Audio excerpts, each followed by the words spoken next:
Hi there! So I'm back with the coloring book challenge I made for myself.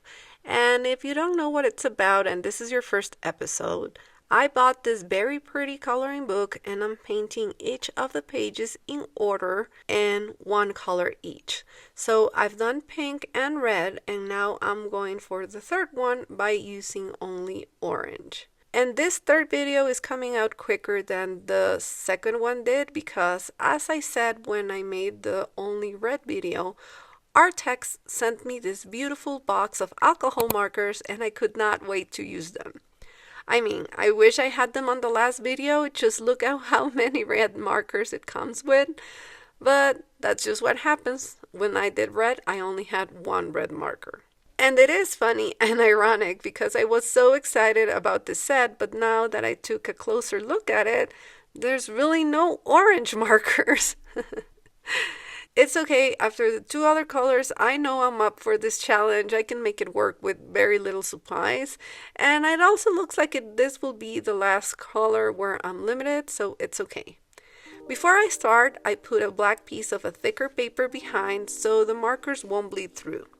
And I'm going to pick from the swatch page that my daughter has very gracefully already done for me, and I'm going to find the markers that are closer to orange. I swatched them on an extra page to experiment with them and see how they'll look when I layer them a bit with colored pencils, which I have 3 of.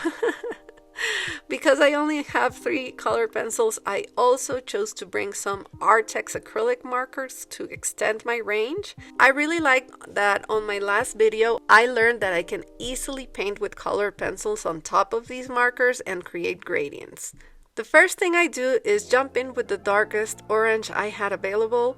This helps me to get a feel for how the page will look, where the eye will be pulled to. And because of that, I also choose the color for the car first, since it is the biggest element of the page and it's in the center of the composition. And for this, I use the only other orange alcohol marker I had from my previous set.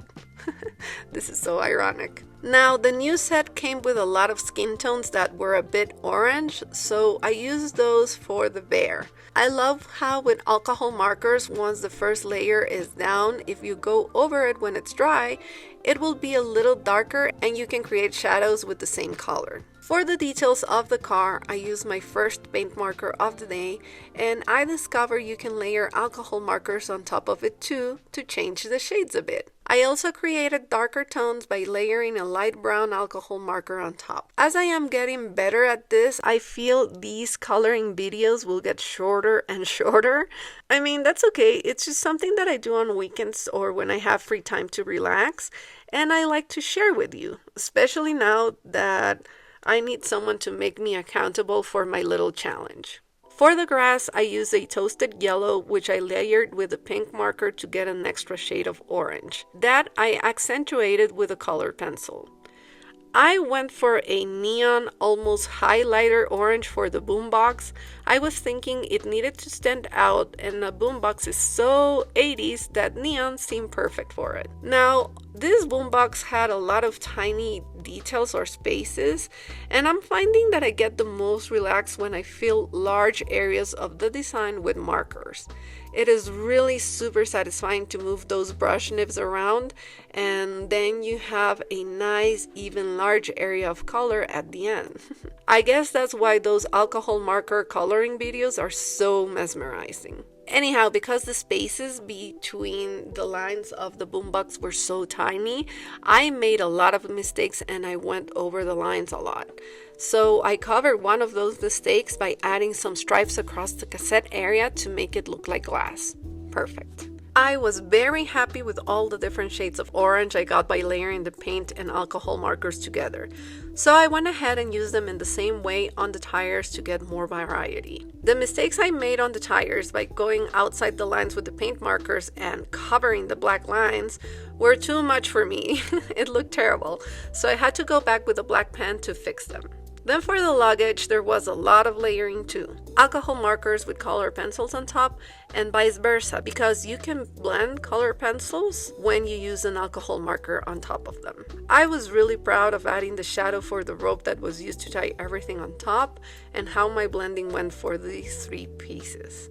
The signs I painted with all 3 peachy skin tones, and then all that was left were the flowers. I hope little by little I get better with alcohol markers. I think this is a very simple and nice way to start to get familiar with them and how they mix. One day I wish I have the skills and time to color a book like a pro. I mean, alcohol markers and colored pencils are all that some artists need to make a simple coloring page into a work of art.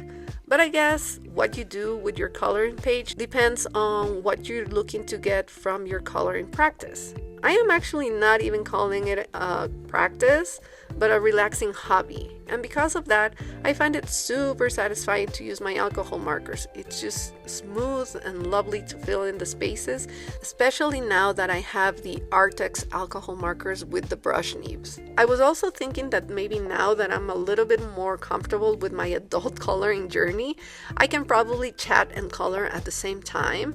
So maybe if you're interested, I could do another live where we chat and color.